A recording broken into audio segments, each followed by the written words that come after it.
All right, y'all, welcome to the Scott Horton Show.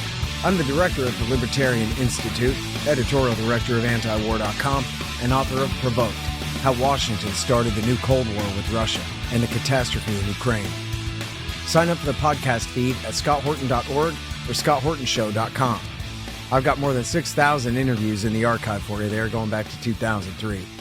And follow me on all the video sites and X at Scott Horton Show. Hey, you guys. Guess what? On the line, I got Kyle Anzalone again.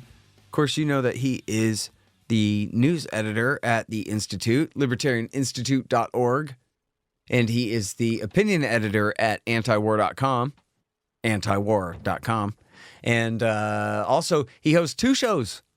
One of them is called The Kyle Anzalone Show, and the other one is called Conflicts of Interest, which he co-hosts with Connor Freeman a lot of the time. Anyway, hey, welcome back. How are you doing?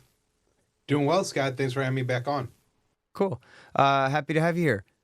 You know what I don't know a lot about is what's going on in Gaza lately, so I was hoping you could help us catch up. Yeah, Scott. Well, I guess probably the biggest news related to Gaza this morning isn't happening in Gaza. It's happening off the coast of Malta.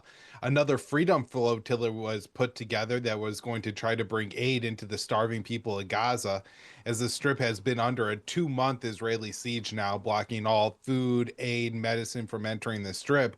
So think about 30 brave people boarded a ship in Malta, and just as they were off the coast, their ship was hit with at least one, maybe two drones that disabled the ship and required them to call for a rescue. I guess the ship was going to pick up, but they were not yet aboard, both retired Colonel Ann Wright, who of course has done a lot of good work over the years, and we've republished her stuff at antiwar.com, and also what's her name, Thornburg, I think, the activist, the climate change activist, was also supposed to be on this Freedom Flotilla at some point, although they weren't when it was hit. So that ship was disabled, and everybody's looking at Israel, Scott. This definitely seems like it would be something they would do. They, in 2010, actually carried out an attack on another Freedom Flotilla ship and killed 10 people in that attack. Yeah, including an American citizen named Furkan Dogan. And I think Ray McGovern was on the boat that time too. Forget if that... There's been a couple of these in the past. But I don't understand, because I know Ann Wright. She's been on the show once or twice. She's a decent person.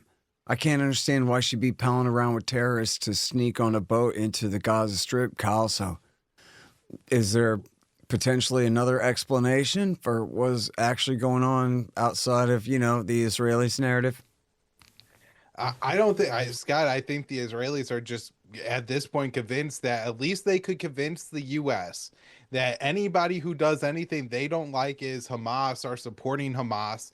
And that's how they're going to control the narrative.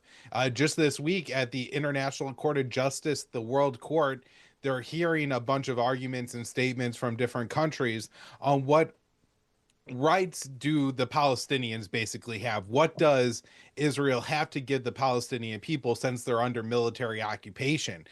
Scott, of course, me and you are libertarians. We want to say that one country has an obligation to another. But in the case particularly of Gaza, these people are locked down by the Israelis. They are not allowed to leave. They cannot bring food and medicine in. Their children are undergoing amputations without anesthesia. And so they are under a complete military occupation. And so countries are arguing that Israel is at least obliged to allow the United Nations, third countries, and other international aid organizations to come into and to bring aid into Gaza to make sure that nobody ends up starving to death. But of course, the Israelis are refusing this, and the U.S. is arguing that Israel does have that right because UNRWA and other international aid organizations have ties to Hamas, and any food we bring into Gaza is just going to help Hamas. What is UNRWA anyway? Is that a terrorist organization? Well, that's the UN aid agency for Palestinians. It's been around for a number of decades. I think since 1967, the UN formed it. And anyways, this is supposed to help the Palestinian refugees as they've been displaced with the creation of the state of Israel. tens of thousands of employees. And Scott, Israel has repeated time and time again that UNRWA was crucial in carrying out the October 7th attack. I think evidence has emerged of the thousands of Hamas and other Palestinian militants and criminals who carried out the October 7th. I think they've identified one UNRWA worker who participated in that. And UNRWA's, again, employees, I think they are about the same size as a company of Delta. And so if some Delta employee took part in a riot or something, you wouldn't blame that company for it. And that's the same thing here with Hamas. In fact, the UN did independent inquiry. It was headed by a former French foreign minister that found that Israel was unable to substantiate its allegations that UNRWA participated in the October 7th attack or facilitated it in any way. So they just told that lie a bunch of times and they're still sticking by it, and that's it. They're just framing it that way. UNRWA is a terrorist organization. So these guys are associated with that. So their boat full of food is a terrorist plot. It's to not be regarded as any different than a giant truck bomb or something like that, I guess. Well, Scott, it sounds stupid, and it seems that everybody else in the world is waking up to the Israeli propaganda. But there's some kind of weird dome under Washington, D.C., where they just buy all of this and regurgitate it to the American people. I mean, it was just I think about 6 weeks ago that 15 Palestinian medics, many of whom worked for the Red Crescent or other aid organizations, were on their way to provide help. They're driving with their lights on, their sirens on, and the Israelis gun them down. And even after the medics take cover, they're all then killed by the Israeli forces. And then the ambulances and the medics are buried in a mass grave. And it's only because they dug up that grave and they found one of the phones that the Israelis didn't destroy that showed those ambulances driving in formation with their lights on that, this clearly wasn't a Hamas target. But the Israelis initially claimed it was Hamas, and the Trump administration said, well, it really doesn't matter because if it wasn't for Hamas, Israel wouldn't have done this. And so everything that happens in Gaza, this is the Trump administration's position, everything that happens in Gaza is Hamas's fault. Yeah, which is the equivalent argument of just the dumbest shill on X, right? They're like, oh, yeah, well, what about October 7th is what made Israel do what the thing that you're complaining about, is just completely ridiculous. And just think about if that applied the other way to Israel or to the United States, that, well, Israel's committed all this violence. So therefore, it's justified for the Palestinians to do anything to any Israeli civilian. I mean, obviously, when you put it that way, that sounds completely crazy, Oh, well. So talk about the humanitarian situation more because, back a few years ago, my argument was, and it's just an argument, category in my and or other people's heads too. They're like, well, I don't know how well defined this is in law. That's not my job. I'm not a lawyer. But it seems like when America was helping Saudi Arabia and the UAE deliberately inflict a famine on Yemen, well, then that's genocide. What else do you call it when countries are ganging up on another country and deliberately inflicting a famine on them and, literally bombing their fields and all their irrigation ditches and waging a full-scale naval blockade against the country and shutting down their airport and all that stuff. So, is that the same kind of thing that would apply here? Or not yet, or someday, or hell yeah, man, a year and a half ago at least is when this started? Or what do you think what do people need to know about the humanitarian situation in Gaza now? Yeah, I mean, Sky, you're largely right. A year and a half ago, it started, and so for the first 14 months of the Israeli onslaught through January of this year, there was just a trickle of aid getting into Gaza. I think at some times it was just over 100 aid trucks a day. Most of the time, it was under.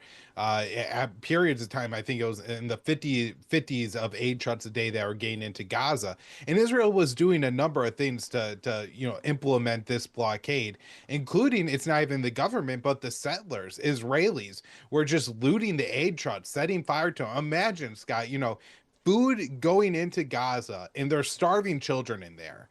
and you stopping that aid truck, throwing the food on the ground and setting it on fire, or knowing that there's babies freezing to death in Gaza and you're stopping the aid trucks with the tents. But this is what the Israelis are doing. Now, January 19th, we had the ceasefire and hostage deal take effect, and a big part of that was Israel was supposed to allow, I believe, about 800 aid trucks of aid into Gaza per day, along with some construction equipment, mobile homes, and 200,000 tents. And so they let in just a small portion of the tents. I don't think they let in any of the mobile homes and some of the construction equipment, which my understanding Israel has since bombed the construction equipment, and just a fraction of the amount of aid trucks that they were supposed to let in that time. But those aid trucks coming in allowed for the soup kitchens and aid agencies to start to fill their stockpiles a little bit. And so on March 2nd, Israel broke the ceasefire and hostage deal and imposed a full blockade on Gaza. Since March 2nd, no goods, no food, no aid of any kind has entered Gaza.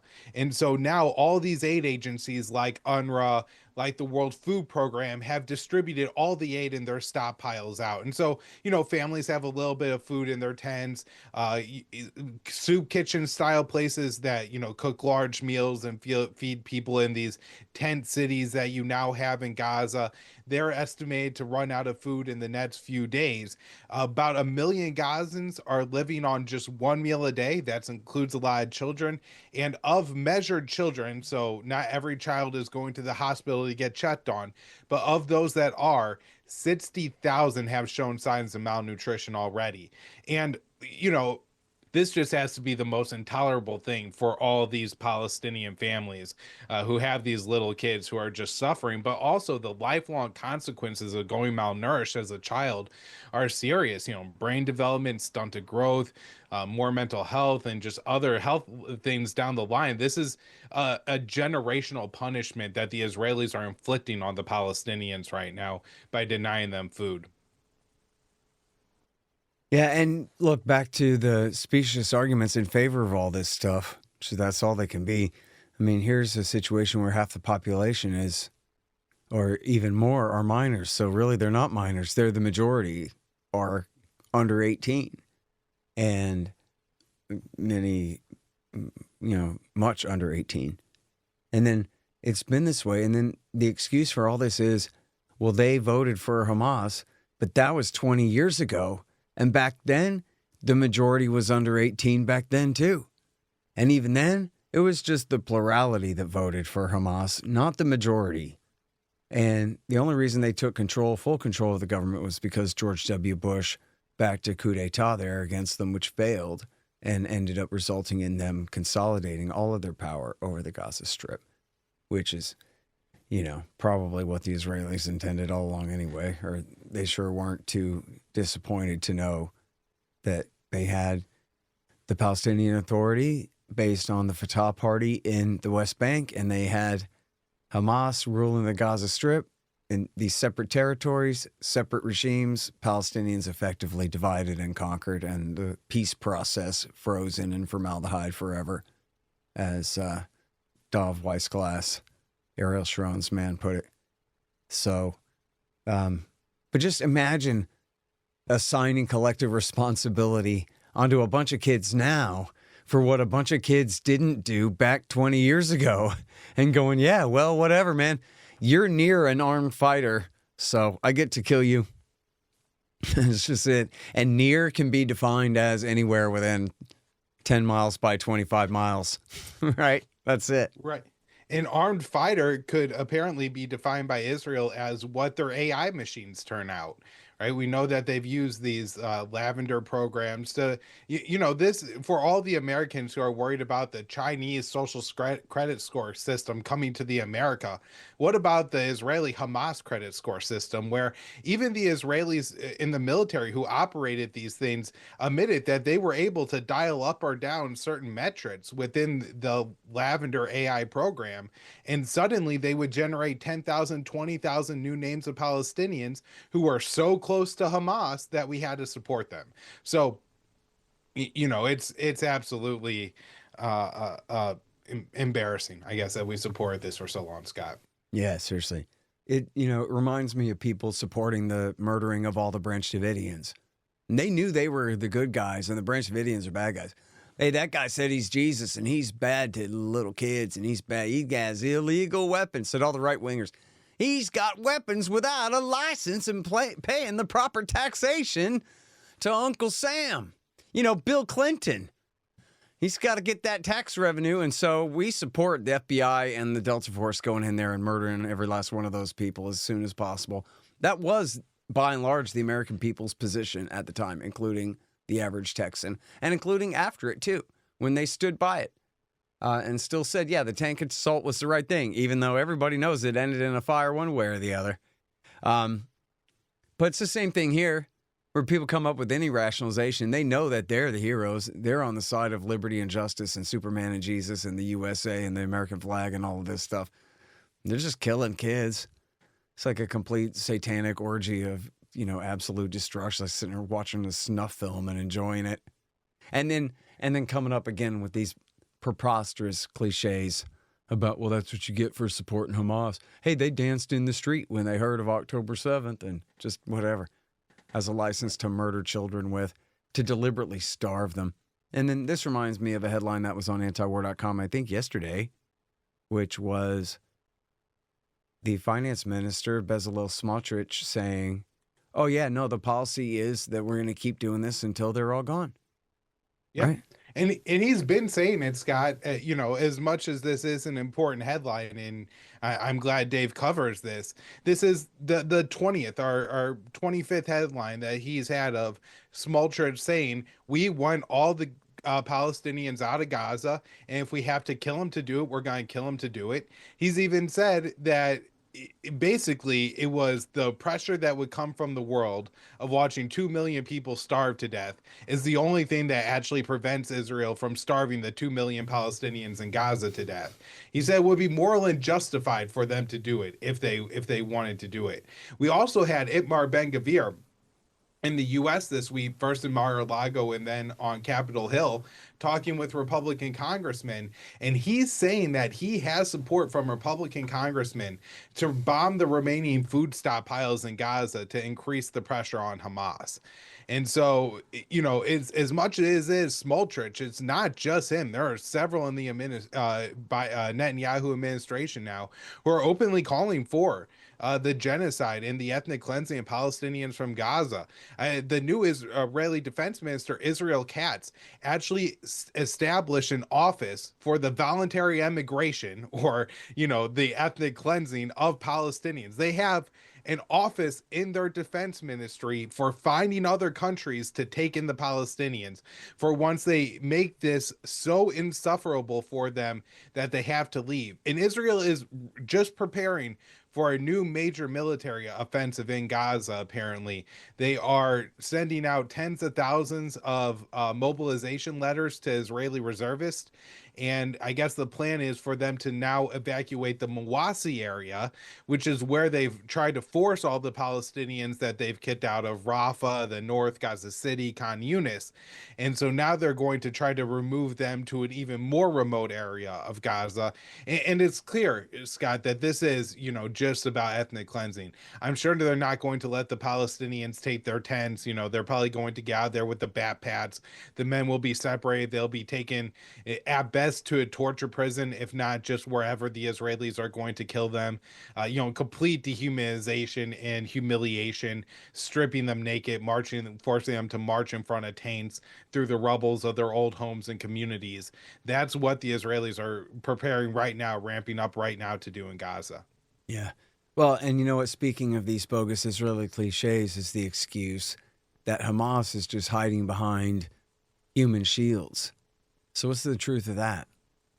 Well, Hamas is still in their tunnel networks. I guess 75% of the tunnel networks are still intact by estimation of the Israelis. They have 40,000 fighters still. So, the Israelis, I guess, are saying that right now the Hamas fighters are essentially choosing not to fight them very much. And I guess they're waiting until there's more Israeli forces that they could pick off rather than the Israeli bombing campaign and more limited operations right now.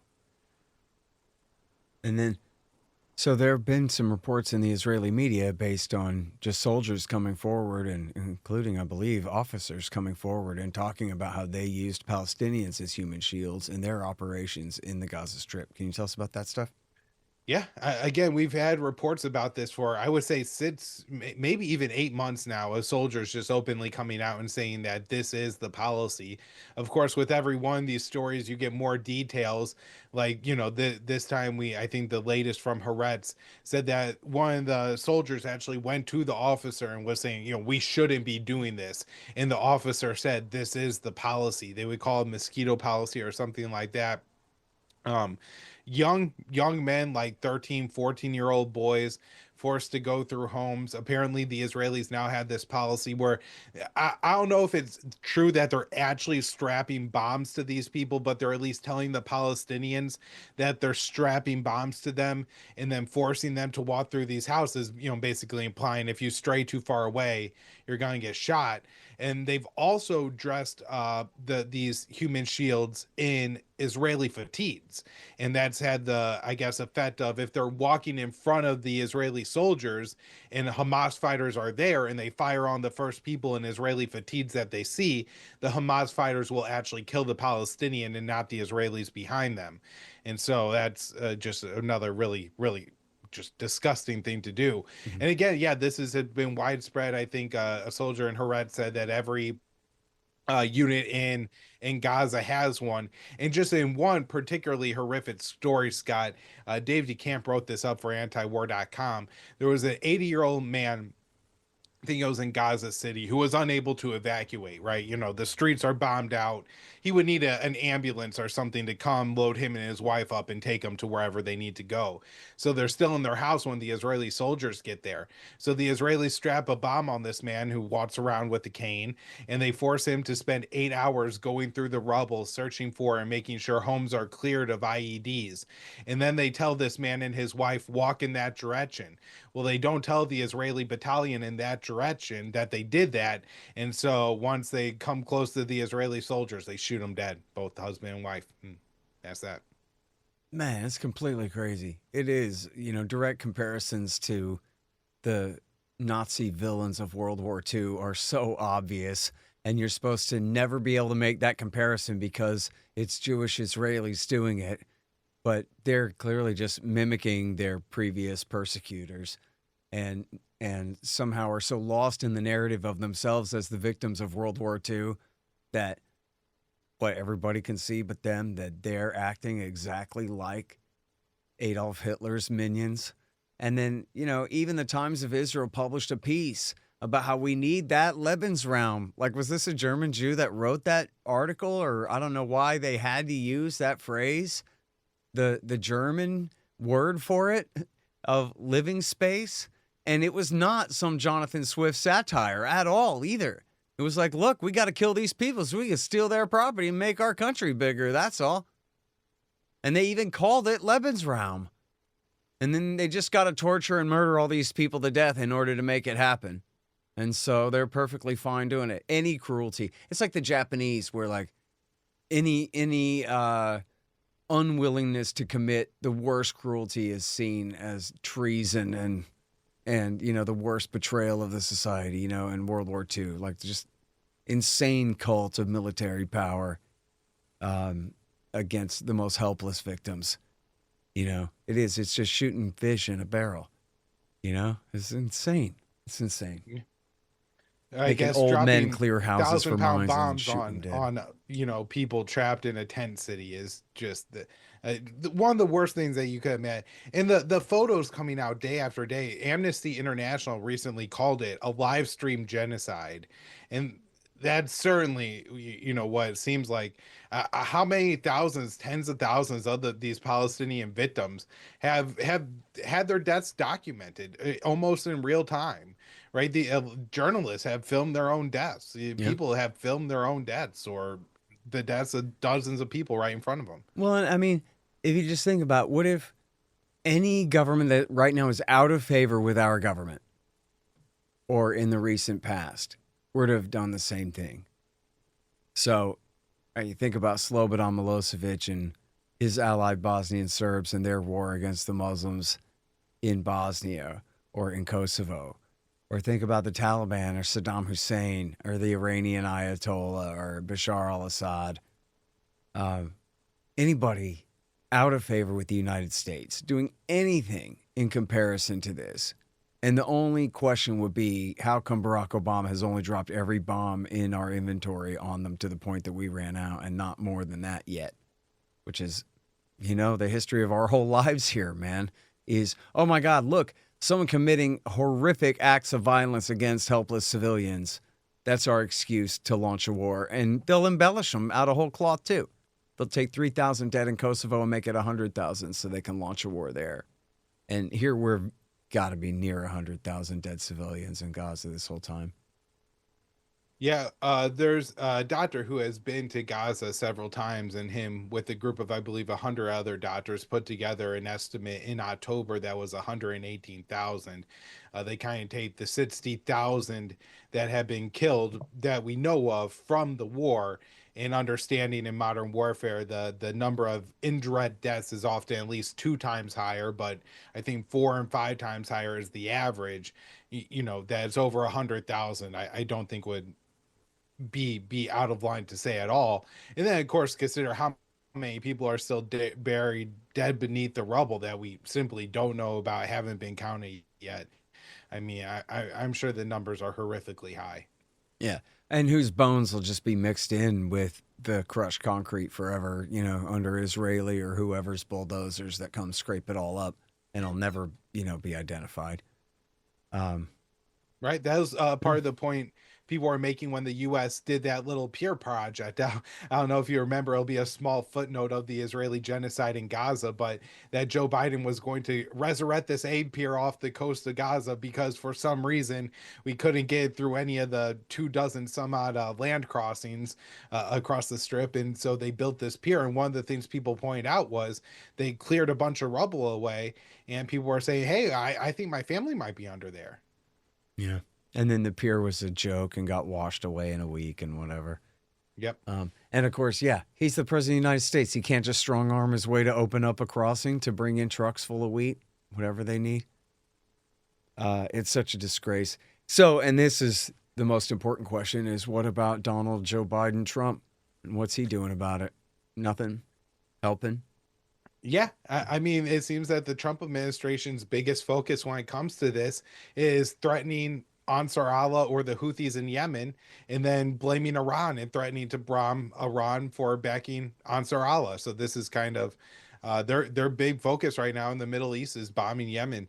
And are they still giving direct cash and weapons shipments to Israel too? Yes. Trump has approved, I think, $12 billion in weapon sales to Israel since he took office, including thousands and thousands of 2,000-pound bunker-busting bombs. They sent them 9 plane loads full. I have no idea how many of these things are in a plane load, but 9 plane loads full of them, and also another battery of THAAD interceptors. So I think Israel has a total of about a third of the THAAD interceptors that exist in the world are now deployed to Israel. We have 2 aircraft carrier strike groups in the Middle East, so major troop deployments, as well as B-2s in Diego Garcia. So we're doing a lot, not just for Israel and shipping them weapons, but also deploying more military assets to the Middle East. I think, to bomb Yemen and then to threaten and intimidate Iran. Yeah. Well, and they also owe $60 million for that lost F-18 that fell off the aircraft carrier in trying to engage in an invasive maneuver to dodge fire from the Houthis. You think about how many people work their whole lives just to pay the smallest fraction of the cost of that jet and all the money that it's taken to operate the thing and get it out there, and just to have it become a fish tank. Right. Fall off that damn ship. People work their whole lives, pay a third of their income their whole lives just to have it pissed away like it's nothing by the U.S. national government on fighting a war for another foreign country. And who's the empire and who's the client state here anyway? Shouldn't Donald Trump be sitting on some throne ordering Israel into battle against the Houthis on our behalf instead of Netanyahu bossing him around? Doesn't that seem funny to anyone? That's the way the empire operates? The Israelis stay home and we take care of Saddam and Assad and whatever his first name is, all Houthi down there for him, you know? The Yeah. Ayatollah, potentially. Well, I mean, that's one of the first observations, Scott. And then another one is if we're losing F-18s fighting the Houthis, they want to go to war with Iran.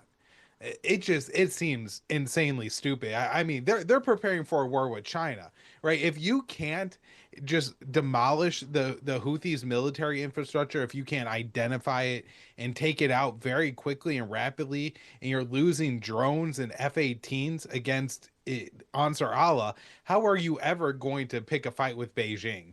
It just seems like this should be the biggest red flag in the Pentagon.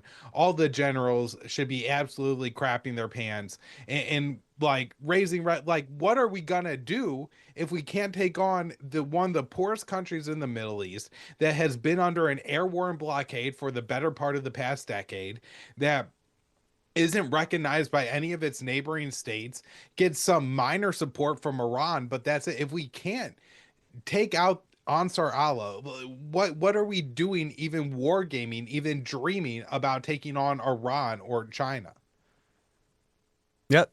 Well, and yeah, I saw the Secretary of Defense and his threats against the Iranians, and he gets to talk tough on Twitter.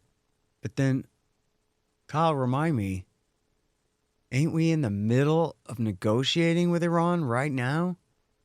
I do believe those talks are on hold now. I think they've been derailed in the past couple of days. Not And now because of Trump, anything that Secretary Hegseth said?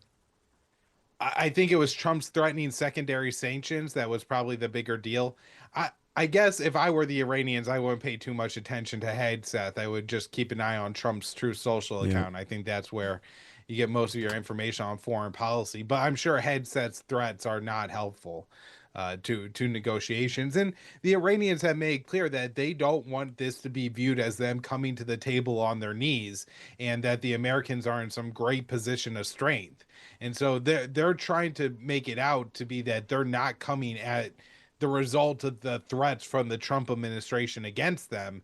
And so, Hegseth's remarks certainly would force them or would make them want to pull back. Yeah. Hey, y'all, I've been working on the audiobook of my new book, Provoked: How Washington Started the New Cold War with Russia and the Catastrophe in Ukraine. I've now finished and posted part 3 of the audiobook to my Substack and Patreon at scotthortonshow.com and patreon.com/scotthortonshow. So that finishes all of George H.W. Bush and Bill Clinton. I know there's still a long way to go, but just these first 2 chapters are almost 10 hours of audio to get you started. I promise I'm doing the rest as fast as I can. Get the audiobook of Provoked first. Subscribe at scotthortonshow.com or patreon.com/scotthortonshow. Hey, y'all, here's how you can support those who support this show and stay awake while you're doing things. Moondo's Artisan Coffees, moondosartisancoffees.com. Get it? Starbucks supports the war party. Moondo's is with us. And it's really good. Get the Scott Horton Show blend. Just click the link in the right-hand margin at scotthorton.org. Hey guys, I had some wasps in my house, so I shot them to death with my trusty Bug Assault 3.0 model with the improved salt reservoir and bar safety.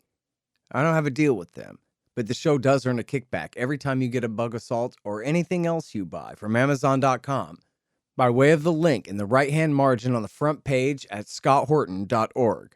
So keep that in mind. And don't worry about the mess. Your wife will clean it up. Well, folks, sad to say, they lied us into war. All of them.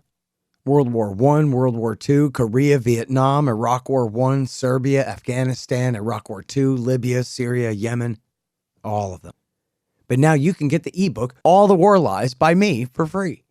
Just sign up for the email list at the bottom of the page at scotthorton.org or go to scotthorton.org/subscribe. Get All the War Lies by me for free.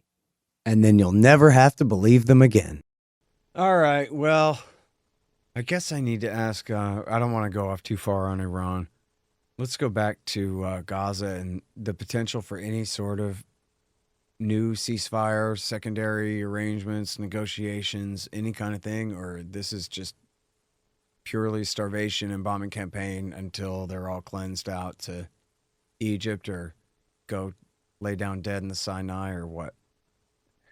Yeah, unfortunately, it seems that's the policy here, Scott. Hamas has offered a few times since Israel broke the ceasefire that they would release all the Israeli hostages in exchange for a permanent end to the Israeli military occupation and assault on Gaza, which I don't know why they would assume that Israel would abide by that, but maybe they feel like that's the best they could hope for, is just even some minor reprieve from the fighting and the onslaught. But even then, one thing that I think Trump has correctly observed about Gaza is it's been destroyed. There's unexploded munitions everywhere. And so not only is this going to make Gaza at least borderline uninhabitable for the civilians that want to remain there, it's also going to be a massive stockpile for Hamas or whatever next Palestinian militant group exists to draw from. When Israel invaded Gaza, we often heard, oh, all of the bombs are coming under the Egyptian border. It's all coming from Iran. It's Iranian support. I think it was like 3 or 4 months into the war, there's a big report at the Wall Street Journal that said Israel found 80% of the munitions that Gaza or Hamas was firing at Israel were salvaged from Israeli bombs and munitions that were duds. And so now, I mean, the strip is littered. That's how many these. bombs they've dropped, that whatever small percent are duds are enough to be the entire arsenal of their enemy. Sorry, go ahead. Right. But just imagine how much larger that arsenal is going to be in the future, how much bigger the warheads could be on Hamas rockets if Israel leaves. That's why one of the reasons why I think Israel can't leave. And again, 70% of Hamas's tunnel network is still intact, 40,000 fighters. I mean, if Israel left right now, I think they would view themselves as having a major security threat potential from Gaza. I think in some respects, that would be true. Well, Kyle, am I right that to see it like that the Israelis' violation of the ceasefire and relaunching of the war is essentially their answer to the Arab states' plan, the Egyptians and the Saudis and the Qataris' plan that they would take over the strip, at least temporarily, to clean it up and rebuild it for the Palestinians? And this is the Israelis saying, no, if anybody's rebuilding it for anybody, it's for us. So my understanding is that the timing of that was kind of two-part, that Israel and Netanyahu never intended to allow the ceasefire deal to get into its second phase, which would require more Israeli troops leaving Gaza, more aid entering Gaza, the rebuilding of Gaza starting. Also, in that second phase, you would have had the American Israeli captive who was alive at the time, Idan Alexander, released, which, as the Times of Israel pointed out, Israel doesn't want, because that might make Donald Trump a little bit less interested in supporting Israel and giving them all these weapons and money to fight in Gaza if there's no Americans held captive by Hamas. And so they were blatant about that. Now, you talk too Yes. fast, even for me sometimes. This is such an important point to emphasize. Slow down here now. We had a ceasefire that had been negotiated by Donald Trump's guy before he was even sworn in. Basically, it's the same old deal, but he was the one who got it implemented, right? Witkoff did, between Israel and Hamas. Then Trump is sworn in, and there's a lull in the fighting now. Aid is getting in. People are less going hungry to death. And then we already know the story. We've talked about this on the show, but this really needs to get, if nothing else, drilled into my head so I remember the anecdote well, so I can explain it well later, because it's so crucial. It's not Witkoff, but it's this other guy. What's his name? You remember? Adam Bowler. Adam Bowler. And Adam Bowler is the special envoy to what now? I think he was supposed for like hostage negotiations. He was a friend of Jared Kushner's apparently, and he's working with Witkoff here, or under Witkoff. Is that correct? He's working for Trump. He's an envoy, so I'm not sure if he's, particularly Witkoff's guy, or if he's kind of. Just directly. My understanding is he was Kushner's guy. Okay, so but Kushner's not in the White House right now directly. Just Right. He recommended him to Trump, but he's working probably directly for Trump here. So So now he's working on a deal with Hamas in Qatar That says what now? So Israel has broken the ceasefire, Scott, which had they just followed the ceasefire, of course, Edon Alexander would have been released, but they break the ceasefire and Adam Bowler goes to Qatar, engages directly with Hamas and tries to get the one living Okay, so this is Israeli- after the breaking of the ceasefire. Okay, thank you for clarifying that for me. Go ahead. Yes, this was like an addendum, a side agreement that he was trying to work on to get just this one specific hostage released. Israel has already reimposed a full blockade on Gaza. I'm not sure if they're like all the way scaled up on the bombing campaign the way they are today. That happened a little bit later in March. But Israel's broken the ceasefire. Hamas is still trying to get the ceasefire extended. And so it seemed like basically the outlines of the deal were going to be they released Bowler or not Bowler. Bowler negotiated. They're going to release Alexander, and then the bodies of, I believe, 4 other Israeli Americans who were taken hostage by Hamas and had since been killed in Gaza. And in exchange, there was going to be another like 6-week ceasefire or so. And by killed, you mean Hamas had executed them in the tunnels? Unclear. There's certainly been confirmed that Hamas has killed and executed some of these hostages. Particularly, there's one case, I believe it was in Rafah. Israelis were carrying out a ground raid and were very close to the hostages. And so the Hamas fighters executed them. And this, of course, followed Israel carrying out a ground raid in Gaza City to free some hostages, in which they just started bombing a civilian marketplace and killed, I think, close to 200 Palestinians. And so I guess Hamas basically sent the signal to Israel, we will kill them before we let you rescue them. You have to negotiate their release. But also, it's been confirmed that Israel used 2,000-pound bunker-busting bombs in multiple in the same area, understanding that this would cause a chemical reaction and would suck all the air out of the underground tunnels. And at least some Israeli captives were killed that way. There was one Israeli mother who was particularly upset and said that the Israeli government had gassed her child. And I was very skeptical of that claim. I mean, you're telling me that the Israeli government gassed it, but that does seem to have happened in Gaza, at least on this one occasion. So who knows who killed the rest of these hostages? My guess is nobody's ever, one side's Hamas, one side's Israel, and nobody's ever going to really know the truth. Yeah. Well, and whatever. I mean, they're under Hamas captivity, so it really is on them, even if the Israelis wantonly bomb them, but it's also on the Israelis too, depending on the degree of wantonness in their bombing. But like you're saying, they know what they're doing, and that's one of the headlines on the page today is Netanyahu is clear that rescuing the hostages is one of the goals, but it's not the overriding mission at all. It's defeating the enemy, which they're clearly not doing because their intelligence agencies say they still have 20,000 fighters, or maybe they lost 10 and got another 10, but whatever. They're right back where they were. They haven't really lost anything. A group of Israeli ministers said it was 40,000. Okay. They were opposition, so maybe they were fluffing the number up a little bit to make Netanyahu look worse. But even Antony Blinken said they had, when he was still Secretary of State, said they had gotten recruited as many as they had lost. Mm-hmm. Well, I mentioned the number 20,000 in my argument with the, not really a debate, but somewhat debate with the former head of Mossad, Danny Yatam, on the Piers Morgan show, and he didn't dispute that. And in fact, he had been somewhat less worse on this in that he had come out a year ago saying we should negotiate an end. We're not getting anywhere with this. He is, after all, he had been Ehud Barak's guy, which makes him slightly less worse than the Likud on this stuff. I guess. Well, I think he's a big advocate of kind of where we were going down this track, Scott, which was all the hostages could have been released. Yeah. Right. And that the goal should be to free the hostages.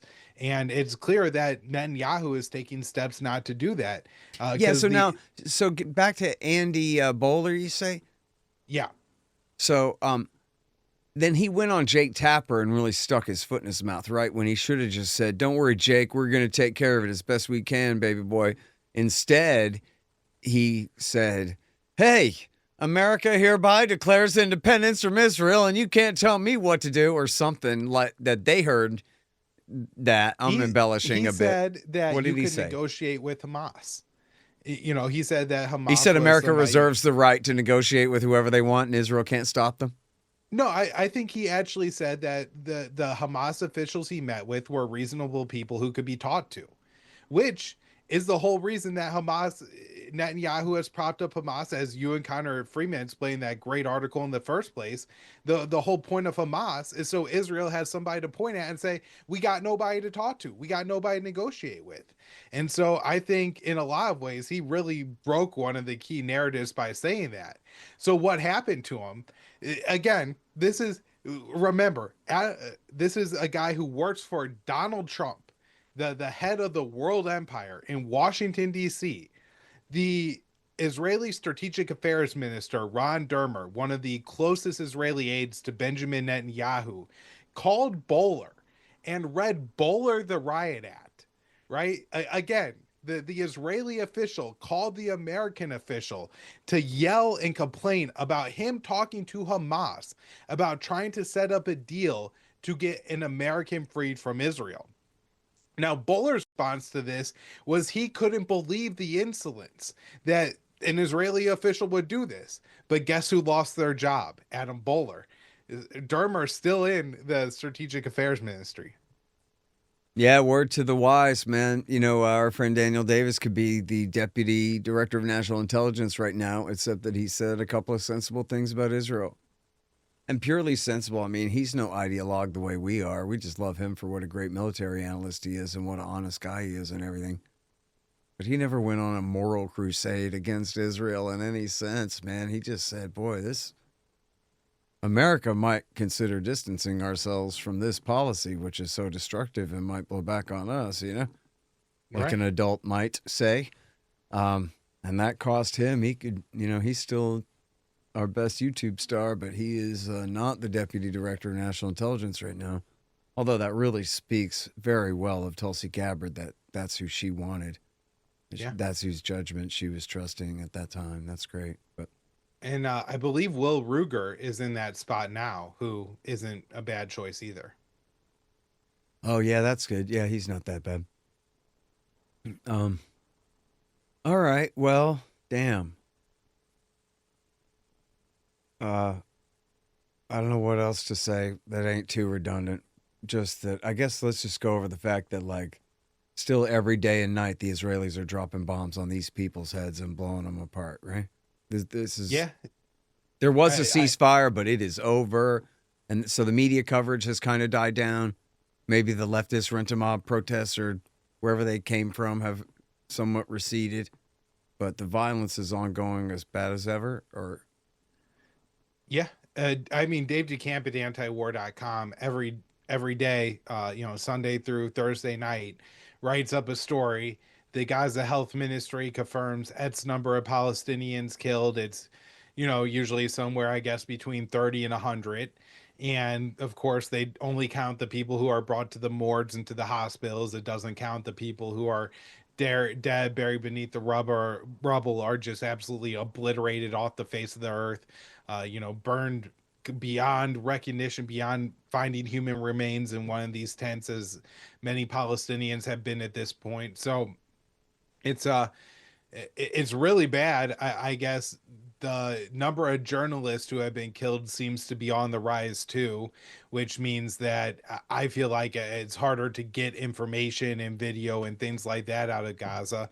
I mean, people are still taking pictures and posting videos, but just this about 2 weeks ago, they killed a female Palestinian photojournalist who was going to be featured in the Cannes Film Festival, which I guess is a pretty big deal in France.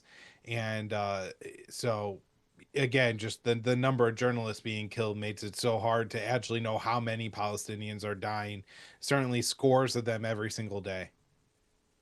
Yeah, and there's been so many cases, too, where they kill not just the journalist, but their whole family. And sometimes just the whole family while the journalist is out journalisting. And they blow up his wife and babies while he's gone. Just sick. All right. Okay, I'll let you go. Thank you, man. Appreciate your advice and, what is it? not advice really so much as advisement on these issues. Really appreciate you, man, as always. Thanks for having me, Scott. All right, you guys. That is the great Kyle Anzalone. He is, of course, our news editor at the Institute, libertarianinstitute.org, and he's the opinion editor at antiwar.com, and he's got two great podcasts, The Kyle Anzalone Show and Conflicts of Interest, which are, of course, on YouTube and all your favorite podcatchers like iTunes, et cetera, et cetera. And hey, everybody, don't forget to sign up for my Substack, scotthortonshow.com, if you want to start listening to the chapters of the audiobook of Provoked. I've got parts 1, 2, and 3 up there, which is all of H.W. Bush and all of Bill Clinton now. Almost 10 hours worth, 950 something. So check that out at scotthortonshow.com. Thanks for listening to The Scott Horton Show, which can be heard on APS Radio News at scotthorton.org, scotthortonshow.com, and the Libertarian Institute at libertarianinstitute.org.